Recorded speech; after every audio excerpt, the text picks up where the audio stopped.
Namaskar. Program Wide Angle with Ashok Vyas and this special series with Dr. Atul Chokshi ji, who has found his calling through Srimad Bhagavad Gita. It becomes interesting when a cardiologist who has roaring practice, has served the community in several ways, uh, finds himself resonating with the message of Bhagavad Gita in a country that is not known for its spiritual vibes. And most of us are drawn to America with material attractions. So it's even more interesting and relevant for us to learn from him. And once again, I express my gratefulness for Atulji to Namaste. join us. Namaste. So we begin from the Dhyan Shloka of Srimad Bhagavad Gita, where the reference come Advaitamrita Varshini. So, Yes. if I may request you to help us understand the meaning of this particular Advait Amrit, how that should be perceived. Yes. Bhagavad Gita takes us to a height. The Amrit means the best that can come. So Amrutam as a Advaita Amrut Varshinim Bhagavatim Astadasa Dhyani Ambatvam Anusandadami Bhagavad Gita Bhavade Vikshinim. So this Bhagavad Gita, which has 18 chapters, is such a scripture that it will take you to the ultimate joy and bliss. Amrita, as a Amrita Varsini means you will be showered with the bliss, which we normally in the world don't get it from the material things. So, if I may request you to indulge in explaining the relevance of Advaita, that is non duality. And Yes. most of the time we are immersed in duality because even while I'm talking to you and whatever transactions are happening in the world, they are dual in nature. There is another and one. So, what is the the significance of Advaita in the context of Bhagavad Gita? Uh, Advaita means everything is Brahman, everything is God. There is nothing else but God. I see you, you are God. You see me, I am God. And we are interconnecting through different costumes, different bodies. But the consciousness residing in you, consciousness residing in me, they are same. So that is the ultimate knowledge. We have to get it through through study and through practice. So that is Advaita means there is a that in this whole universe there is nothing else but God. It is in the form of consciousness. It is it is in the form of Sakar and Nirakar. Sakar means whatever we see, and Nirakar means the basis, the underlying consciousness that we cannot even think about. So that is Atman, Paramatma, Brahman. It's like a screen. Everything else is projecting on that screen. So that is the Sakar and Nirakar. Yeah. So ultimately we are one. That's it. Yeah. So I'll take the liberty of your generosity and love, and I will request you to share how different it was. As a cardiologist, you are working specifically with the organs of human body, and there are specific scientific methods that you are adopting to deal with the situation at hand. And many of the people have heard these terms, this blockage, artery. Earlier, we were not familiar that much. Now we are very much familiar. So, my question to you as a cardiologist, once you started becoming aware of this, call it concept or realization of consciousness and all are one, how it made a difference in the way you were connecting or discharging your role as a cardiologist? So, so you are at an advantage. You are at a position of advantage that you know the science. Science works on whatever we can see and we can perceive by senses. Science is investigating the Prakriti, while spirituality is investigating the subject, the consciousness, which perceives it. So they are two different branches. One is studying the Prakriti, means whatever we see. If you don't see and if you can't perceive by your senses, so then it does not exist. While spirituality is the one that you know that I'm interested in self. I want to know who am I? What is this concept? Who is perceiving this? And that study, that's also very scientific, extremely scientific, but it is extremely subtle. So you have to go step by step. You have to have faith in the scripture, you have to have faith in the guru, and then you will understand the concepts, and then things become very clear. They are not contradictory to each other. And now the science is coming to a conclusion that whatever our Rishi Munis indicated, that consciousness, that is true. Ultimately, everything lands up in that consciousness. Means you need an observer to notice the changes that happens in the Prakriti. And we are interested in the observer. That's it.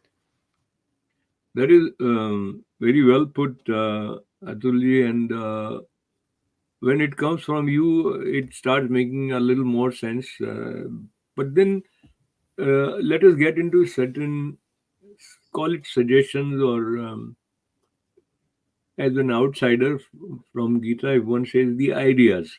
So one idea is yuktahar viharasya, Hmm. which is Lord Krishna is emphasizing that in order for you to become a yogi, neither it should be too much of food intake, or no, neither you should not take. So there is yukta, that yukta is to be defined by each individual. I think that is why it is Yes. not given that measurement that you eat this gram or this is specific good. So I'll request you, of course in this shloka he also talks about proper amount of sleep also. But Yes. let us focus on ahar. Most of us Yes. are food lovers and we love to eat.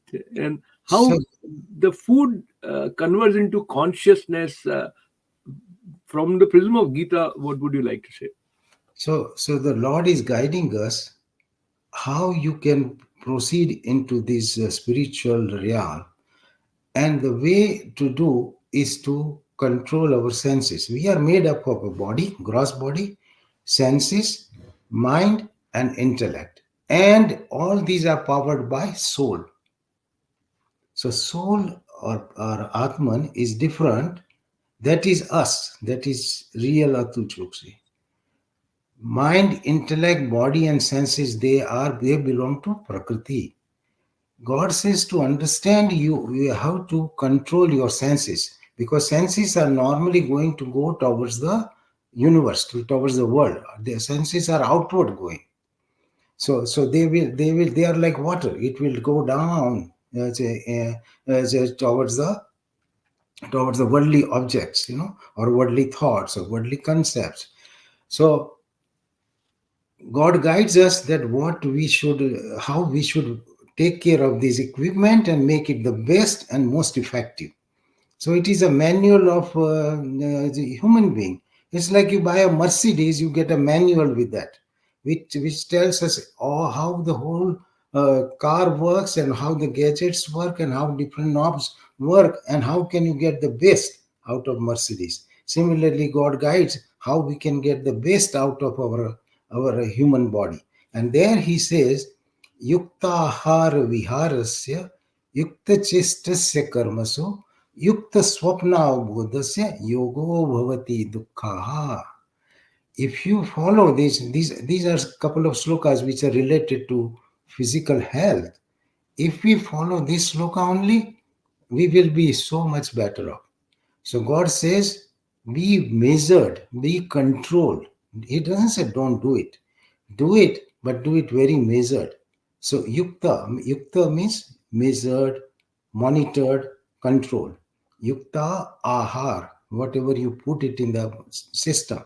And that includes not only food, but what goes through your eyes, what goes through your ears, what you listen, what you see.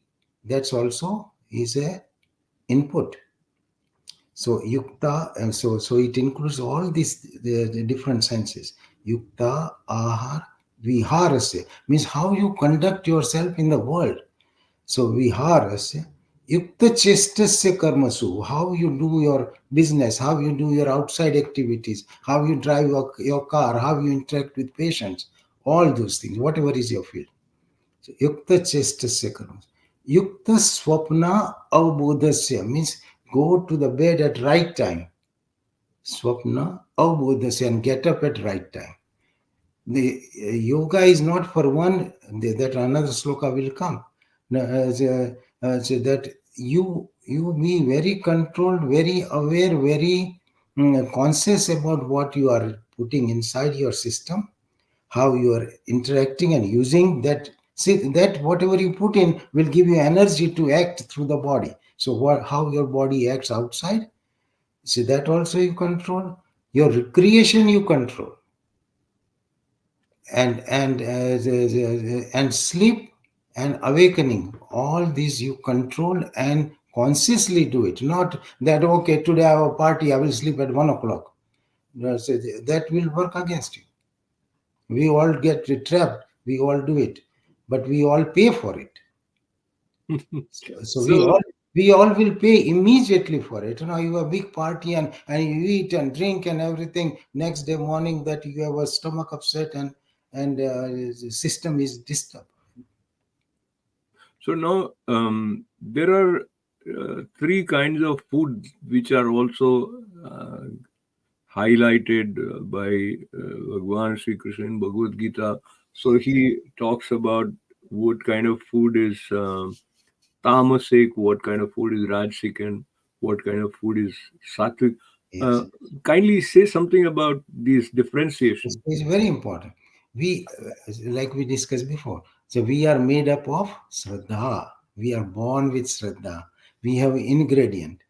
Maybe I'm born with sattvic predominance or rajasic predominance or tamasic predominance. These three gunas are in everybody. They are not separate. There is an amalgamation of these three gunas, but preponderance of one over the other is there. So if I have a lot of sattva in me, I'll be a sattvic person. If I have a lot of rajas in me, means this quality, rajas, guna means quality. Rajas is a lot, then I'll be a rajasic man. And if tamas is predominant from previous births, is from my past imprint, then I'll be tamasic. And whatever we do in this life, and we make it better or worse, that also is yours. So God says, I gave you a new paper to write. Make it very good. In this life, you accumulate lot of sattva, to try to ascend further. So if the person is sattvic, his liking for the food is sattvic food. If a person is rajasic in constitution, his liking is that of rajasic food. So God describes different foods. So God says, Ayu Sattva Balarogya Sukha Priti Vivardhana Rasya Snigdha Sthira Hridaya Ahara Satvika Priya. The one who is sattvic person, he will choose that sattvic food. He will choose the fruits, he will choose the nutritious food, he will choose the rasya, snigdha means is butter and ghee, no, so that is a which provides a lot of nutrition and lot of energy for a long time, and does not disturb your mind and body, and gives you lot of energy. So Ayu, it increases your longevity. Ayu, Sattva, increases Sattva component in you. Ayu, Sattva, Bala, Arogya, Sukha, Priti, Vivardhana. These are the things which will increase. Rasya. snigdha, sthira, hridaya, ahara, satvika pira. So the person satvik. So the way you prepare your plate, one can say the what constitution you have from inside. So Rajasic person, what he does, Katva Amla Lavana Ati. Very beautiful sloka. And listen to these words. Katva Amla Lavana Ati Ushna Tikshna Ruksha Vidahina Ahara Rajasya Sreshta Dukha Soka Mai Prada. Please translate also. Yeah. Yeah, I will. So Yeah. that's how I learned. So it is very easy for me. So God says, Katva means bitter. Amla means very sour. Katva amla. Lavana means salty. Katva amala lavana. Ushna, very hot food. Tikshna, very spicy and hurts your tongue and mouth. Tikshna. Ruksha, vidahina means it's a dry and it will hurt your starting from the mouth. It will ha, ha, and they are sweating. Water is coming from the eyes, and still he wants that, and he wants very hot, very spicy. If it is a little cold, he will say, no, no, warm it up. It is cold. So they want you hot by temperature. They want hot spices. Oh, it is bland. I don't like it. While the yogi or a sattvic man likes the bland food. So, so this is Katva, Amala, Lavana, Ushna, Tikshna, Ruksa, Vidayan. Ahara, Rajasya, Ista. Means for Rajasic person, that is that he likes that kind of word, Rajasic. What it does, dukkha soka amaya prada, it will give you dukkha, it will hurt you, so it will make you sad next morning. And it will invite the diseases. Amaya prada means it will invite the diseases. So God says stay away from that.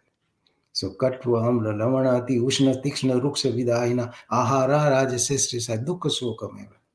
And then the third one is yat yamam gat rasam puti paryusitam chach uchistam api chamedem bhojanam tamasapi. While a tamasic man likes the food which is left over, which is cold, which is stale, that kind of thing interests him, no? So tamasic persons' interests are very different. They go for a crab meat which is lying for days together or something like that, or they want alcohol with that I have to have a beer with it. So their interests are different, and that is depending upon what gunas we are made up of. Okay. So now here is a question.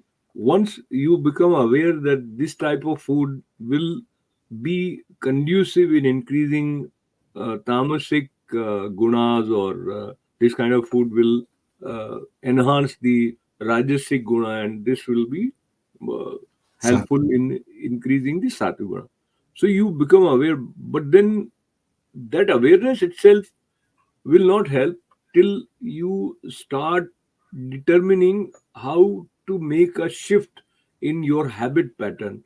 And that shift, why one would consider, because he or she is enjoying, let us say, the tamasic food or the type of food that they are used to. So then, even though you know that this is uh, a clear cut classification of the type of food and its impact, so the question is, where is that secret the which secret, the whole trouble starts from the time we are born.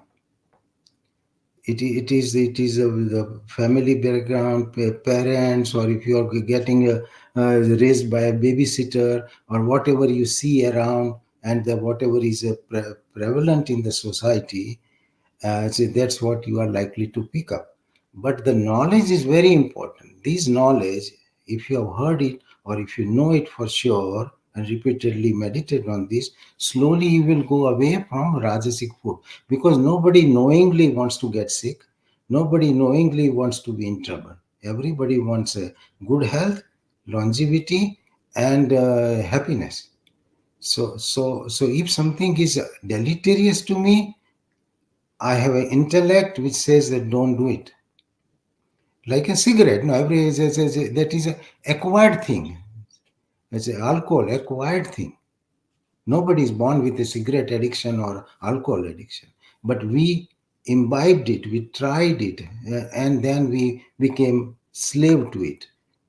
So similarly in the food, that if your family or if your background, you were raised by bland food and sattvic food and sattva around you in thinking, in the doing, you will not miss alcohol, you will not miss as a very spicy things. But if you are raised by this kind of food around, that you will develop a taste for it, because the senses are very notorious. They are looking for this kind of thing. And so that's why God says, Bhagavad Gita has not left one thing which is not there. So God Mhm. says, indriyasya arthe rag dveso vyavastito tayo vasam nagached yohi yasya paripantino. Indriya, senses, and indriyasya arthe means the sense objects. Indriyasya arthe rag dveso vyavastito. It is already established that senses and sense objects have their likes and dislikes. Vyavastito. Tayo vasam nagache. Don't come in the clutches of those things, like in this. Yohi yasya paripantino. These are the ones which will derail you from your spiritual growth. So even if you are getting tempted to, okay, these gulab jambuns and these are loaded with sweets, I love it, I see it. That's why God says, do it in a measured one. Don't go crazy about it, and don't spoil your senses. So say, control your senses. Don't spoil them deliberately. While we in the society deliberately spoiled it by TV, by advertisements. The little child sees the advertisement of all the different foods and different chocolates and different drinks and different juices from morning till evening, and the kitchen is loaded with those things. So, and how can you expect that the child will grow up to be very controlled? No, you have lost the game. He will be lost. So, So, yeah, so I see from your this point that there are dual challenges we have. One, having the kind of knowledge or this awareness which would help us appreciate what kind of food is good for me. And I will go one step further. To know what is good for me is also not happening, because there is a lot of confusion and we go by what is projected through advertisements, and the overall environment is not conducive to be guided by Gita. So, in this sort of environment, while we have Dr. Atul Chokshi ji, uh, let us take the most out of his contemplation and dedication and devotion. And we will be concluding this fourth session soon. So, about food, any one point which you may want to make briefly, wherein you may also share your own diet or what kind of food helps you in sustaining this sense of alignment with the message of Bhagavad Gita. yeah. So once you are aware about it, you are likely to follow that. If you are not aware about it, then you are in a mess. So first thing is to have the knowledge, and this knowledge comes from the Almighty God who made this equipment is made by Him. He is the manufacturer of this body. So He tells you this is the right thing to do it. It will help you. Why do you want to do something bad? So once you know that, then you are once in a while you mess up, because everybody is under the power of senses. Indriyani pramathini. That's what Arjuna says. The senses are very naughty. They are pramathini, means they will Strong. pramad. Yeah, Indriyani pramathi. Haranti prasabhammana. It will convince your mind that no, come on, let's have a good time, no. And it will subdue the intellect also. अरे यार क्या बात है, चलो चलो खा लो. Means, it will subdue your intellect. You don't want to subdue your intellect. Intellect has to be very powerful. So if mind once in a while is derailed, Your intellect can bring it back. But if your intellect is messed up, then you are in a trouble. It's like you have a diabetes, and you So let us stay out of trouble, and in that direction, the potent message of Bhagavad Gita. And as we conclude, Atulji, this session, I just recollect with you that Bhagavad Gita is addressed as Ma. So mother takes care of us, and with thousand hands, um, mother form of Bhagavad Gita is ready to help us through knowledge. Ambatvam anusandadami. So we are doing our anusandhan on that Amba. Once again, lots and lots of thanks to Atulji, and we'll continue this conversation in the next session. thank you. Namaskar.